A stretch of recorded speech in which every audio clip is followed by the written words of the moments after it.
You know, our bodies are in this constant, delicate balancing act with nitrogen. It's an element that's absolutely essential for life, but it's also pretty toxic in its free form. So how do we handle it? Well, the answer really comes down to two powerhouse amino acids, glutamate and glutamine. Think of them as the master regulators, right at the heart of the body's nitrogen hub. Understanding them is totally key to understanding our own metabolism. All right, so let's kick things off with a question for you.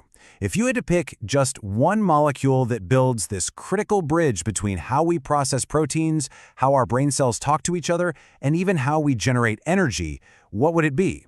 Well, as we're about to find out, the answer is glutamate, and of course, its indispensable partner, glutamine. Okay, to really get a grip on their roles, think of it like this. Glutamate is the central hub, kind of like a major train station. You'll find it mainly in the liver and the brain, and it's the spot where nitrogen, in the form of amino groups, gets collected from all over the body. Now, glutamine, on the other hand, that's the safe, long-distance carrier. It's the specialized truck that's designed to move that nitrogen safely through the blood, picking it up from places like our muscles. This whole hub and carrier system, it's absolutely fundamental. So let's start with the hub itself, glutamate. This is really where all the action begins, where nitrogen from other amino acids gets gathered up and prepped for its next stop. Now, what's really important to get is that glutamate doesn't just exist in a vacuum. It's actually made directly from α-ketoglutarate, which you'll remember is a key player in the TCA cycle. This creates this direct, really elegant link between how we handle proteins and how we generate energy for our cells. It shows you they are totally connected. The real workhorse here is an enzyme called glutamate dehydrogenase, or GDH for short. It's working away inside the mitochondria, and its job is just vital. It takes that potentially toxic free ammonia and, through a process called reductive deamination, it fixes it or attaches it onto α-ketoglutarate, and boom, you've got glutamate. But what's so crucial here is that this isn't a one-way street. The reaction is completely reversible. Okay, so once glutamate's got that nitrogen locked in, what's next? Well, it basically has three main jobs it can do.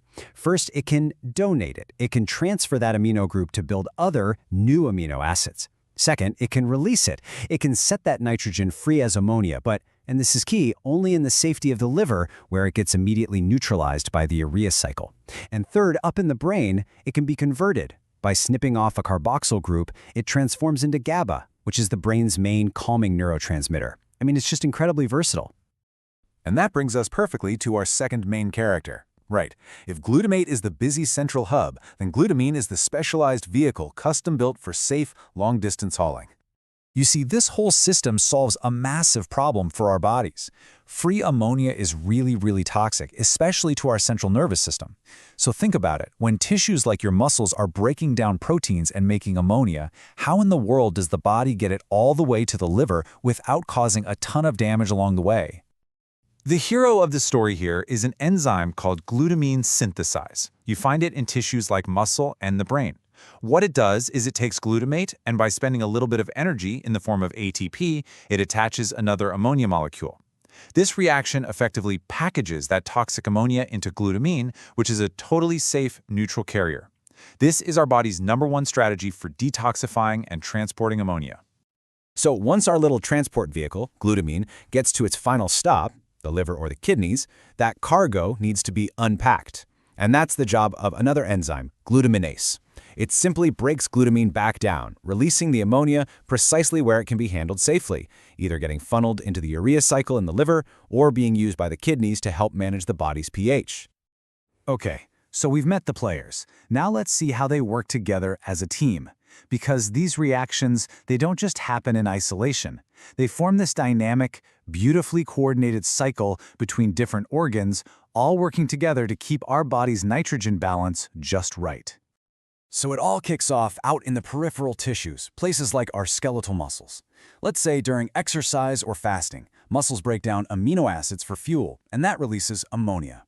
Well, glutamine synthetase jumps into action immediately, trapping this ammonia by converting glutamate into glutamine. And just like that, this brand new glutamine molecule hops into the bloodstream. It's actually the most abundant amino acid in our circulation, and it travels around totally safely, carrying its nitrogen cargo without causing any toxic effects anywhere else in the body. And finally, the journey ends. Glutamine reaches the liver and kidneys. And here, glutaminase gets to work, releasing the ammonia. In the liver, that ammonia is immediately fed into the urea cycle and turned into harmless urea. In the kidneys, it's used to buffer acid and maintain pH balance. And there you have it. A perfect, life-sustaining metabolic loop is complete. Okay, so this is all a beautifully elegant system, right? But what happens when it goes wrong? Understanding these pathways is so important because when they fail, the clinical consequences can be severe. Let's take a look at hyperammonemia. That's dangerously high ammonia in the blood, often because of something like liver failure. In the brain, all this extra ammonia forces the GDH reaction into overdrive, trying to mop up the toxin by constantly making glutamate. But here is the catastrophic consequence. This process just drains the brain's supply of α-ketoglutarate. By yanking this key ingredient out of the TCA cycle, you literally starve the brain of its ability to make ATP. The energy supply just shuts down, and that leads directly to the severe brain dysfunction we call hepatic encephalopathy. And here's another super important clinical link for you. Remember how glutamate is the precursor to the brain's main calming or inhibitory neurotransmitter GABA? Well, the enzyme that does that conversion absolutely requires vitamin B6 as a cofactor. So if you have a B6 deficiency, GABA synthesis just plummets. Without enough GABA to put the brakes on neuronal firing, the brain becomes hyperexcitable, and that can lead directly to things like convulsions and seizures. Whoa, okay, that was a lot, I know. So let's take a breath and just boil it all down to the absolute essentials. All right, here's your cheat sheet. 4 things you absolutely need to remember. 1. Glutamate is the central hub. It links the TCA cycle, nitrogen collection, and GABA production. 2. Glutamine is the safe carrier, specifically designed to transport toxic ammonia through the blood. 3. The key enzymes are GDH, glutamine synthetase, and glutaminase. They're the builders and the breakers. And finally, number 4, the clinical links. High ammonia starves the brain of energy, and a B6 deficiency stops GABA production. And if you remember nothing else from this whole thing, just remember this simple little phrase: glutamate gives, glutamine carries. Glutamate gives the amino groups away, and glutamine carries them safely through the blood. So when you put it all together, what we've really seen is that glutamate is the biochemical hub for all nitrogen exchange, and glutamine is its faithful traveling companion. Together, they carry our body's nitrogen safely down every single metabolic highway. And so, I'll leave you with this final thought to chew on. Knowing just how central this cycle is to both brain energy and neurotransmitter balance, how could targeting and maybe even manipulating the glutamate-glutamine cycle become a key to treating complex neurological diseases in the future?